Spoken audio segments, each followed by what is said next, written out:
Hey YouTube, a while ago I had made a video on how much I like this Bontrager pump, which has the ability to inflate tubeless tires by sending a burst of air through the hose. But for the second time, the hose has broken off.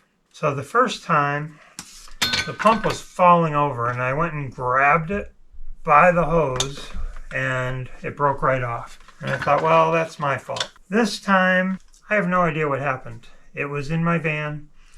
I don't know if it tipped over. I don't know if I pulled it wrong. I don't know if the hose got stuck on something, but this is a sucky design because the hose just breaks off so easily. You can order a new hose and head for 27 bucks, but that's just going to break off again.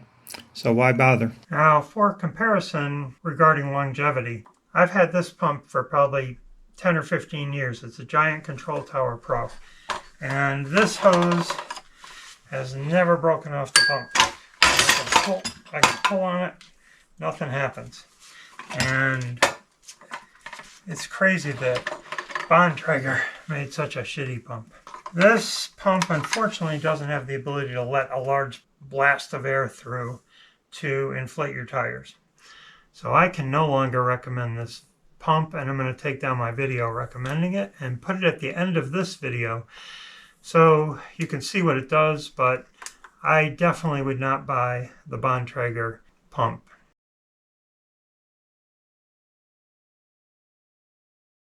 Hey YouTube, I just got a brand new TLR flash charger floor pump. 4 years ago I bought the original version of this, which I loved. So it worked really well for 4 years, but then one day I knocked it over, and as it was falling over, with my cat-like reflexes, I grabbed this cord and then pulled up, and the hose broke off. And they sell replacement hoses, so I have a feeling this is a common occurrence. So if you buy one of these, don't yank on the hose. So this pump is pretty awesome for installing tubeless tires because you can put this in the down position, build up some pressure, and then flip this switch up to the up position, and the air comes rushing out and fills up your tire like a compressor would.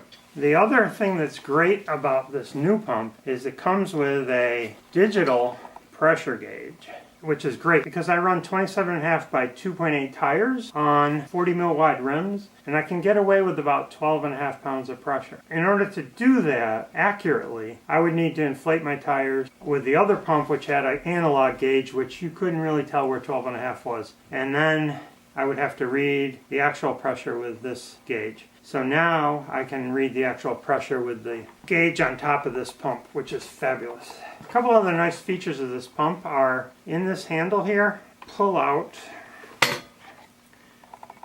something that has a inflator for your exercise ball and a different inflator for your basketball. And they both store conveniently inside this handle. Sweet. Okay, so today I am going to take off my knobby Nick tires and install some Bontrager XR4 Team Issue tires. A friend of mine, Eric, at the Arcadian shop recommended these. He's using them, and we have very similar tastes in bikes and tires. These do not have good rolling resistance, according to this. They have excellent braking and exceptional cornering. They also have inner strength. Who doesn't need inner strength? And TM grip as opposed to TM speed or TM bite, whatever bite is. Okay, let's get started. First I have to deflate these tires, and what I'm actually going to do is remove the valve core using the Park VC1 tool. So I'm going to just... This valve core does not look bad. Seems to not be clogged up. Very frequently my valve cores are. So I won't be replacing that valve core, but if my other ones are, I will be putting in new valve cores.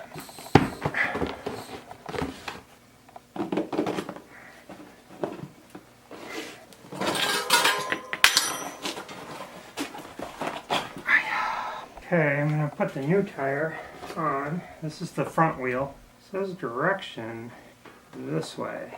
I would believe that. I am going to put the label where the valve stem is, right there. It actually went on fairly easy. So what I like to do is bounce the wheel around the rim and try to get it to self-center, but it's not doing that at all. I don't have a good seal here. I'm going to give it a try. So here's a floor pump, and apparently you inflate this to 160 pounds, and okay, the gauge up to that point was reading certain numbers, but now it's switched to dash dash dash, which I think means go ahead and let it fly. I'm going to put this on here and lift up on this lever. Wow, worked. So right now it says I have 25 pounds in here. Seems to have seated onto the rim quite well there. Seems to be seated onto the rim all the way around. So I think we're good for the next step.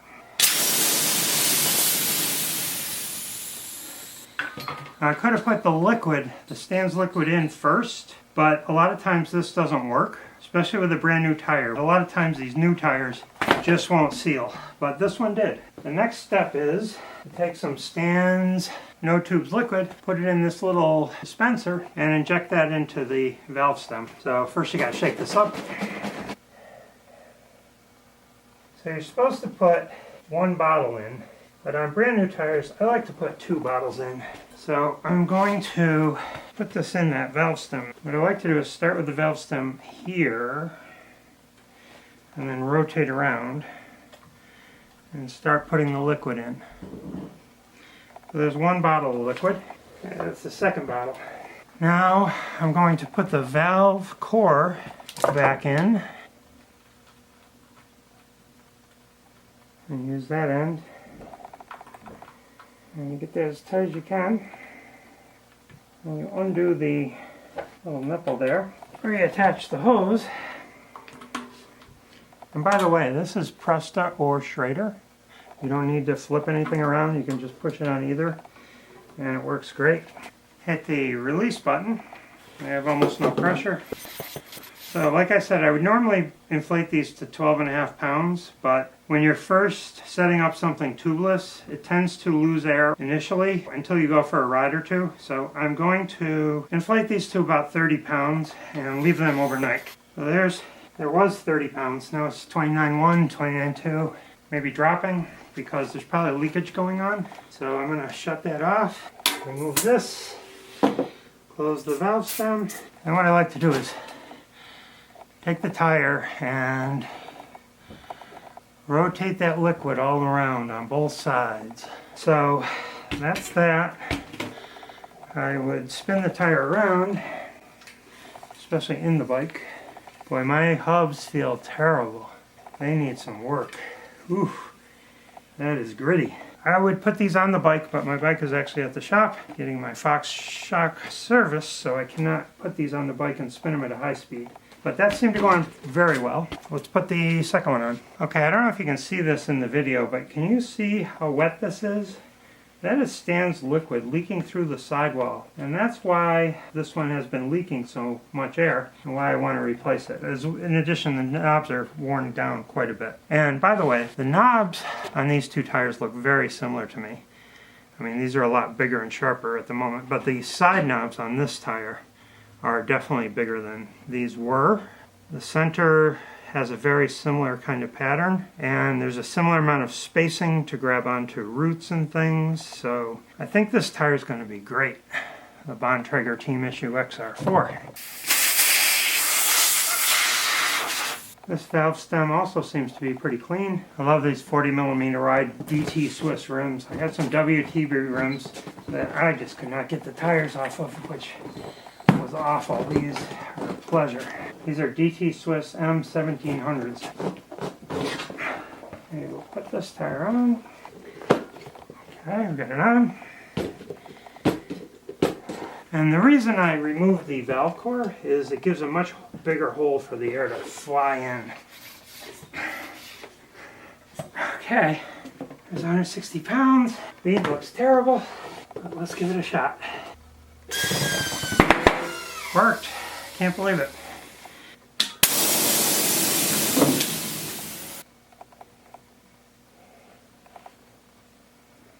I need to open another one of these Bowser stands.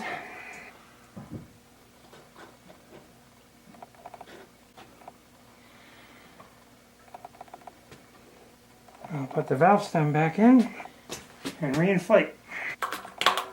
Just gotta flip the switch up.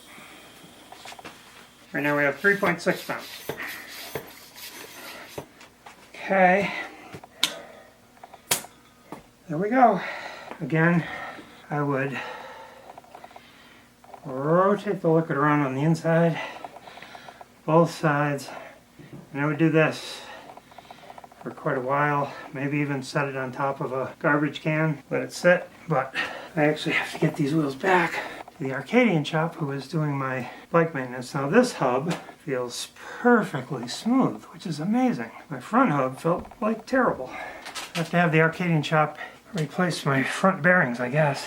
Okay, so that's the Bontrager flash charger, and I didn't show you, but you can switch between PSI and bars with this little thing here. I guess you hold that button to shut it off, and then do not pull on the cord. This wraps around the bottom and comes up around the handle and down to here to give you a nice, secure little package. Okay, thanks for watching.